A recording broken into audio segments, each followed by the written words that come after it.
నటి హేమ కరాటే కళ్యాణి తమన్నా సింహాద్రితో పాటు పలు యూట్యూబ్ ఛానల్స్కి లీగల్ నోటీసులు పంపించింది.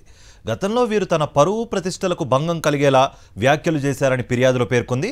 తనపై తప్పుడు ప్రచారాలు చేస్తున్న వారిపై చట్టపరమైన చర్యలకు సిద్ధమైంది.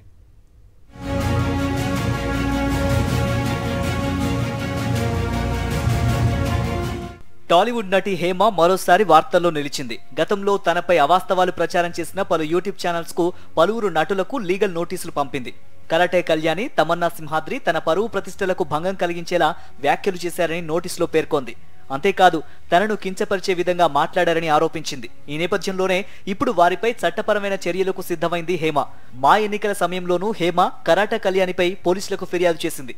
అయితే 2023లో కూడా హేమ పలు యూట్యూబ్ ఛానల్స్ పై సైబర్ క్రైమ్ పోలీసులకు ఫిర్యాదు చేసింది.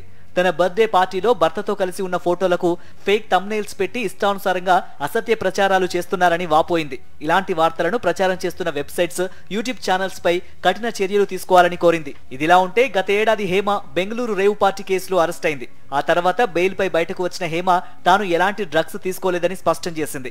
ఈ విషయంపై ఆమెను మా అసోసియేషన్ నుంచి తొలగించడం కూడా జరిగింది. కాగా ఆ తర్వాత నిర్వహించిన రక్త పరీక్షల్లో నెగిటివ్ అని తేలడంతో హేమపై ఉన్న సస్పెన్షన్ ఎత్తివేస్తున్నట్లు మూవీ ఆర్టిస్ట్ అసోసియేషన్ ప్రకటించింది.